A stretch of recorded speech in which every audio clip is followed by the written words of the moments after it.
ভগবান কল্কির সাথে সেই যে সুখ পাখি যাচ্ছে, যেতে যেতে ভগবান কল্কিকে দেখছে, ঈশ্বর কল্কিকে দেখছেন, দেখে তিনি চিন্তা করছেন বেদে কি ইনি আছেন, বেদে কি এর নাম আছেন, এই জন্য তিনি বেদ আস্তে আস্তে স্মরণ করছেন। তিনি সামবেদ স্মরণ করছেন। বেদের নাম সামবেদ, পর্ব আগ্নেয় পর্ব, 10টি প্রথম এবং মন্ত্র নম্বর 6। তং নো অগ্নে মহোভিঃ সাই বিশ্বস্য অরাতোঃ। তং নো অগ্নে মহোভিঃ পাহি বিশ্বস্য অরাতেঃ। ওত দিশিমর্তস্যঃ ঊর্ধ্বদিশোমর্তস্যঃ। তং নি অগ্নে মরহিবি পাহি বিশ্বস্য অগ্নাতেঃ। এটা হলো সামবেদের 6 নম্বর মন্ত্র। 6 নম্বর বলতে বলতে প্রথম পর্বের নাম হলো আজ্ঞা পর্ব। সেই আজ্ঞা পর্বের প্রথম 10টির যে 10টা মন্ত্র আছে, সেই 10টা মন্ত্র 6 নম্বর মন্ত্র। সেই 6 নম্বর মন্ত্র বিশ্লেষণ করলে কি দেখা যাবে? হে অগ্নিদেব, আমাদের পরমার্থ দানস্বরূপ মহৎ ধনের দ্বারা রক্ষা করে বহু রকম শত্রুর কবল থেকে, কাম ক্রোধাদি রিপু শত্রুর গ্রাস থেকে পরিত্রাণ করুন। আমাদের পরমার্থ রূপ দান করুন। পরমার্থ, পরমার্থ মানে এই সকালে উঠে আমি মনে মনে বলি, সারাদিন দোকানে গিয়ে জানে বসে আমি সারাদিন মিথ্যে কথা বলি আর ভালো ইনকাম করি, অর্থ ইনকাম করি, সে না। সকালে উঠে আমি মনে মনে বলি যে ভগবান আমি ভিক্ষে করে বেড়াই, তো আমি যেন ভালো ভালো বেশ ভালো অর্থ ইনকাম করি, ভালো অর্থ যেন পাই, সেরকম অর্থ না। পরমার্থ আধ্যাত্মিক হিসাবে যে অর্থ, সেইটাই হলো পরমার্থ, পরম অর্থ। আর এগুলো হলো সাংসারিক অর্থ। চোরেরা কী করে, ডাকাতিরা সকালে উঠে আমি মনে মনে বলি সারাদিন জানা ভালো করে চুরি ডাকাতি করে অর্থ ইনকাম করে চলি। তারপর যারা ছিনতাই করে, সকালে উঠে আমি মনে মনে বলি ভালোভাবে আমি যেন ছিনতাই করে চলি,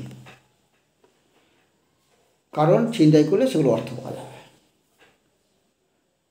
মিথ্যা কথা বললে অন্য অর্থ ইনকাম করা যাবে।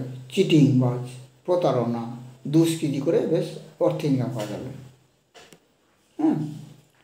সেরকম অর্থ না, ওগুলো খারাপ অর্থ। অর্থ সাংসারিক অর্থ দুরকম হচ্ছে, একটা আবার সৎ পথেও ইনকাম করা যায়, সৎ পথে, খারাপ পথে। সেটা হলো পরমার্থ না। পরমার্থ না, যে অর্থ সব অর্থ কাজে লাগে। চুরি করা অর্থ কাজে লাগে মরার পরে, 4টে তো কাল আছে, মরণকাল, মরণকালের পর মরতে হবে, মরে যাওয়ার পর সেখানে জবাব দিতে হবে। সব অর্থের কাজ আছে। তুমি যে চুরি করার অর্থ, ছিনতাই করার অর্থ, ডাকাতি করার অর্থ, মিথ্যা কথা বলার অর্থ, প্রতারণা করতে অর্থ, সব অর্থের কাজ আছে সেখানে। ভালো অর্থ, সব অর্থের কাজ আছে। খারাপ অর্থ খারাপভাবে যেগুলো জোগাড় করো, সেগুলো খারাপভাবে তোমাকে সেখানে শাস্তি ভোগ করতে হবে। আর ভালোভাবে যেগুলো করো সেগুলো তোমার ভালো জায়গায় নিয়ে যাবে, ধরো স্বর্গে নিয়ে যাবে।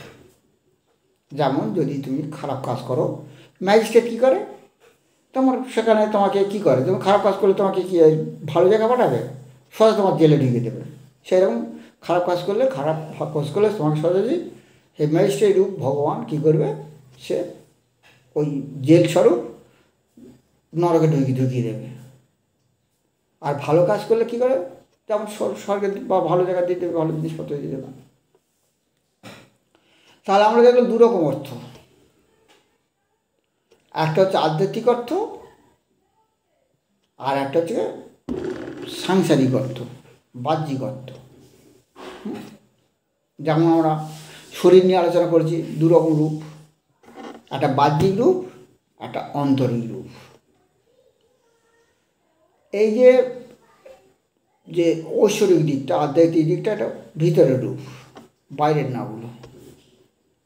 রাবণ বাইরেতে বিশাল বড় সন্ন্যাসী হয়েছে বলে, রূপ ধারণ করেছিল বলে যে সন্ন্যাসী, সে না, সে হলো চিটিংবাজ। সে চিটিং করে সীতাকে হরণ করেছিল। সে হলো ফক্করবাজ। ফক্করি মানে সীতাকে হরণ করেছিল, মিথ্যাবাদী। এগুলো সব বাহ্যিক লক্ষণ। কিন্তু ভিতরে সে কি, যে মিথ্যাবাদী, চিটিংবাজ, ফক্করবাজ, অসাধু, দুষ্কৃতিবাজ। সেই রকম আমাদের দুটো রূপ, ওই রকম দুটো অর্থ, একটা সাংসারিক অর্থ, একটা আধ্যাত্মিক অর্থ। সব কাজে লাগবে, মরার পরে সব কাজে লাগবে, ঠিক জায়গাতে। ঠিক জায়গাতে যখন যাওয়া যাবে না, যখন বিচারের দিন বা জবাবের দিন, সেখানে ঠিক কাজে লাগবে সব। এখন তাহলে আমরা দেখলাম যে খারাপ যদি অর্থ যেগুলো, অর্থাৎ ধন দৌলত যেগুলো আহরণ করা বা সংগ্রহ করা, মিথ্যে কথা বলে, প্রতারণা করে, চুরি করে, ছেঁচড়ামি করে, গুন্ডা বদমাশি করে, দুষ্কৃতি করে, সেগুলো পরম অর্থ না, পরম অর্থ না। সেগুলো হলো পরমার্থর বিপরীত। তাহলে মহৎভাবে কাজ, মহৎভাবে দান দিচ্ছি, অর্থ দিচ্ছি, এটা কিন্তু ভালো অর্থ সংগ্রহ করা। তাকে আমি অর্থ দান করলাম, 1000 টাকা দান করলাম, সেগুলো কিন্তু ভালো অর্থ সংগ্রহ। কিন্তু আধ্যাত্মিক ব্যাপারে কোনো একটা লোক এলো, কোনো একটা সহযোগিতা চাইলো, তাকে আমি 1000 টাকা দান করলাম, এগুলো কিন্তু ভালো অর্থ সংগ্রহ করা। কিন্তু কেউ হয়তো ডাকাতি করার জন্যে, চুরি করার জন্যে, হয়তো পিস্তল কেনার জন্যে তোমার কাছে এসে কিছু অর্থ চাইলো, তুমি তাকে দান করলে, হচ্ছে অনেক সময়। সেও একটা ব্যাপার আছে, সেও এগুলো সে অর্থের একটা সেগুলো সাধারণত অর্থ, কিন্তু পরম অর্থ না সেগুলো। কিন্তু তাকে কাউকে দান করা, কাউকে কিছু উপকার করা, একটি সত্য কথা বলে দান করা, মানে যত দান করার দিকে চলে যাবে। অর্থ গ্রহণ করা না, হাত পেতে গ্রহণ করা, হাত উল্টো দিকে দান করা। এই যে হাত পেতে নেওয়া, এটা এরকম না। সে ইচ্ছা করেছে তোমাকে দান করার জন্যে, তুমি তার ইচ্ছা পূরণ করে দিলে, তার ইচ্ছা পূরণ করে দিলে, এটা এরকম না। তুমি চুরি করে এনে লোককে খাওয়াচ্ছ। ডাকাতরা আগে কী করতো, ছিনতাই করতো, লোকদের বড় বড় লোকদের ছিনতাই করে এনে গরিবকে দান করে দিত, খাওয়াতো। সেরকম একরকম দান। তারপর বিভিন্ন রকম দান, মানে বলে শেষ করা যাবে না এমন দান। সেই দানের মধ্যে দুটো দিক আছে, একটা আধ্যাত্মিক দিক, একটা সব দান না। যদি খারাপভাবে যাবো, সেও মরার পরে কাজে লাগবে তোমার, সে তো নরকের কাজ দেবে সেখানে, আর যদি তুমি অন্যভাবে দান করো, তোমাকে স্বর্গে দেওয়ার কাজ দেবে না। কিন্তু আমি এখন বিচার করব, এই যে বেদ, সামবেদে পরমার্থ থাকে, সেই পরমার্থ হলো পরম অর্থ দান। পরম অর্থাৎ মহৎ ধন দান। সেই মহৎ ধন দান, সেই যে পরমার্থ, সেই পরমার্থগুলো তুমি আমাকে দান করো। আর কি বলছে, যখন আমরা সেই কাজটা করতে যাব, বহু সকল শত্রু হাজির হবে, সেই শত্রুর কবল থেকে আমার হাজির করবে। তুমি যখন আর 10 টাকা দান করতে যাবে, তোমার মনটা বলছে, এই কামকে বলছে দু কেন দান করছিস? তুই কত কষ্ট করে তুই ইনকাম করেছিস, আর তুই দান করে ছেড়ে দিবি? এই যে শত্রু, কাম শত্রু। তুমি হয়তো যাচ্ছ সিনেমা দেখতে, 500 টাকা দিয়ে সিনেমা দেখতে যাচ্ছ, 500 টাকা খরচ করে আছে, খেয়ে দিয়ে সিনেমা দেখতে হবে। একটা গরিব লোক তোমার চাইলো, বাবা একটা পয়সা দে, তোমার মন বলছে, শালা কোথাকার, তুই কী করতে যাচ্ছিস? তুই যাবি সিনেমা দেখতে, 500 টাকা খরচ করে, তুই কেন 1 টাকা দিয়ে যাবি? 1 টাকা কম হয়ে গেলে ওখানে ভাগে কম হবে, সিনেমা দেখা খা আর সিনেমা দেখা যে লাক্সারিজ করার ভাগে কম পড়বে, দিই না। এই যে যে রিপু,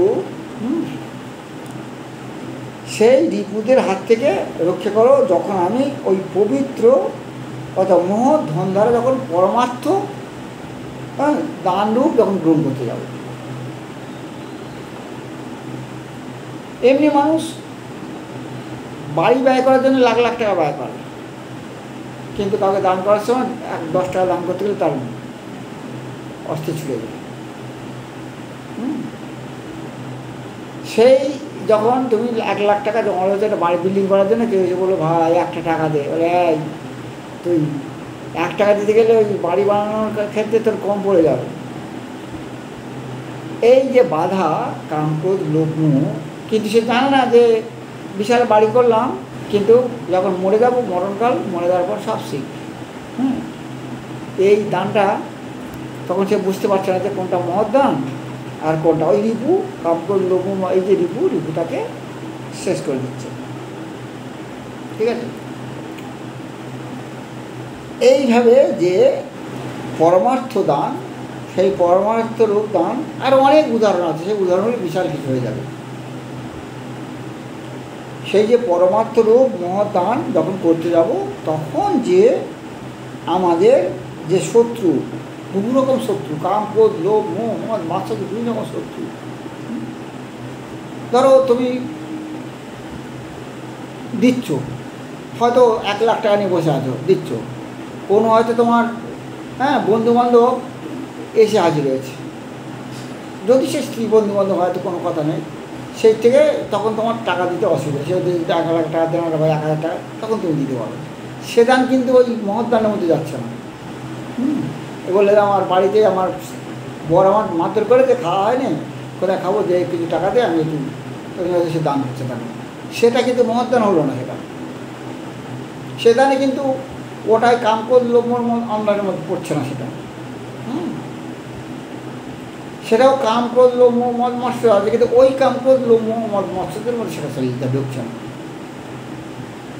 যেগুলো সহজ মহৎ কাজ, মহৎ দান করতে যাচ্ছ, যেগুলো বাধা দিচ্ছে, কাম, ক্রোধ, লোভ, মোহ, মদ, মাৎসর্য, সেই শত্রুর কবল থেকে আমাকে রক্ষা করুন। তাহলে বোঝা গেল কাম, ক্রোধ, লোভ, মোহ, মদ, মাৎসর্য, কোন কাম, ক্রোধ, লোভ, মোহ, মদ, মাৎসর্য হাত থেকে রেহাই করা হচ্ছে।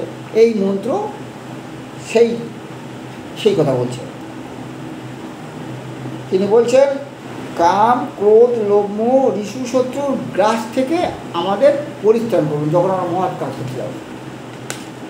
ঠিক আছে? তং নো অগ্নে মহভি পাশি,